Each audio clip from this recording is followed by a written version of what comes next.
In this part, we're going to take a look at the file that we created in the last video. I know here it says creating a basic web page, but that's what we did in the last step.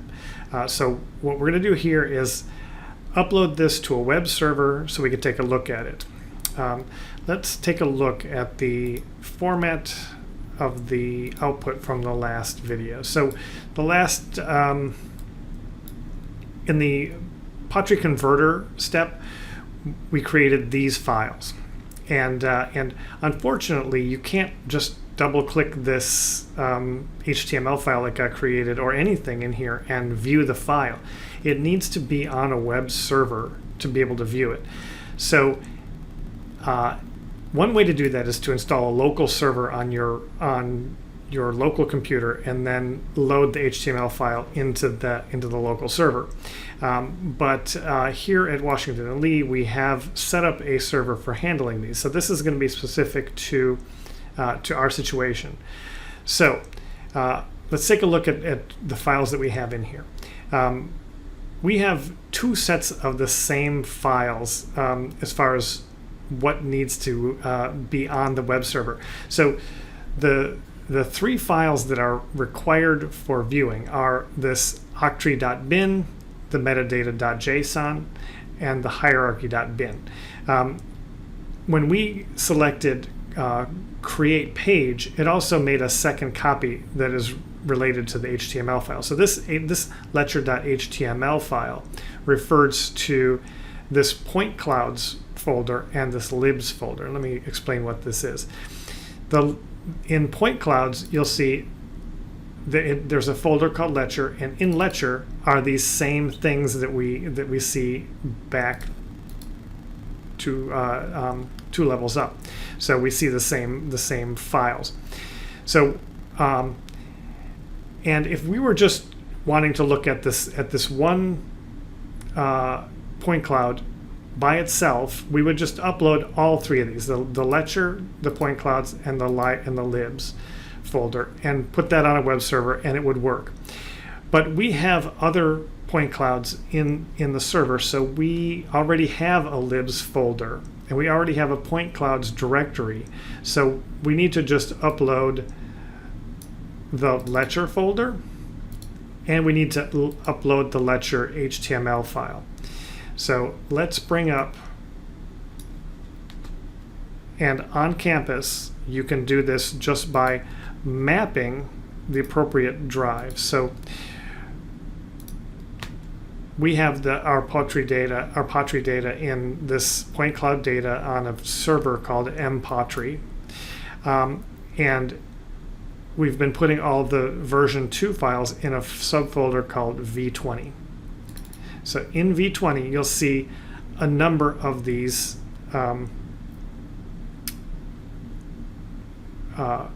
files in here that correspond to different buildings: Bargello, Santa Croce. The point clouds are right here in this root, and in the v20 folder, and so are the HTML files. So what we need to do is go to this point clouds folder and take this lecture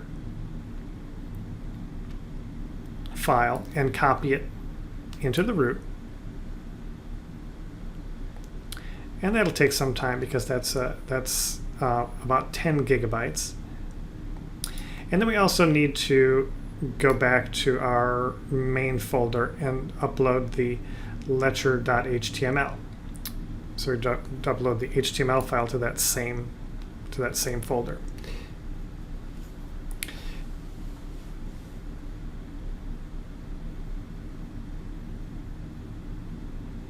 So now we have lecture.html, and we have a lecture folder that will contain all the point cloud data. And I'm going to let this go and pick it back up when that's finished copying.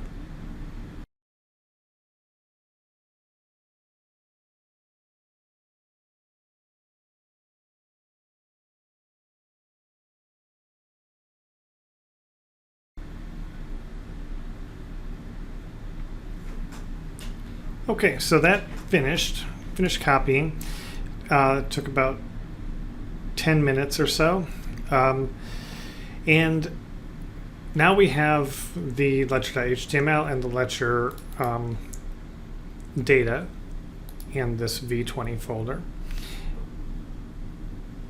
And we should be able to go, now this is a live web server, so if I go to where this corresponds, where it's mapped to, I can bring up a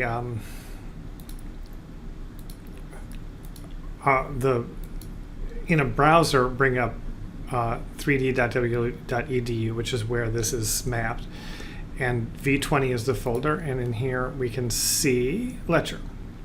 We see the lecture folder, and we see we should see lecture.html right here.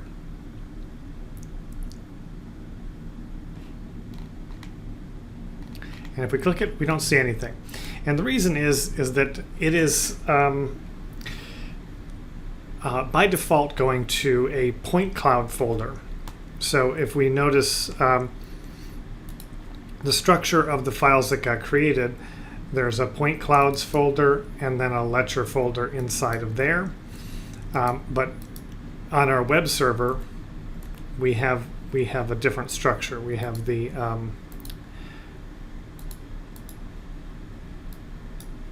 point clouds in the same level. So we're going to need to go into our HTML file and change that. So I'm going to go to, on the web server, I'm going to go to lecture.html. I'm going to open that in Visual Studio. And I have to go down to the point where I see, you see right here where it says Potree.loadPointCloud .pointClouds/lecture and then metadata.json. So we need to just take this point clouds word out of here because we're in the same folder. And we should just be able to save that. Then we can go back to our web browser and reload. And we should see our point cloud. There it is. I shouldn't sound surprised, but there it is.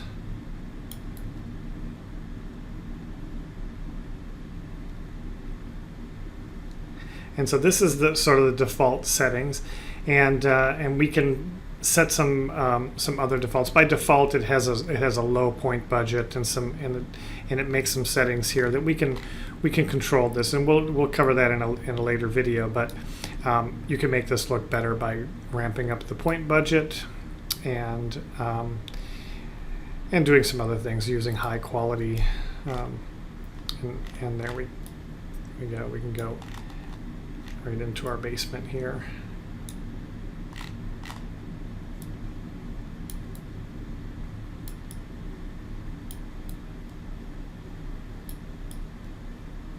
And so that's it. If this is a live web server that's outward facing, you can just send people this this link, and they'll be able to see it online. In the next video, we're going to customize this file a little bit and show you how to do a couple of things to it.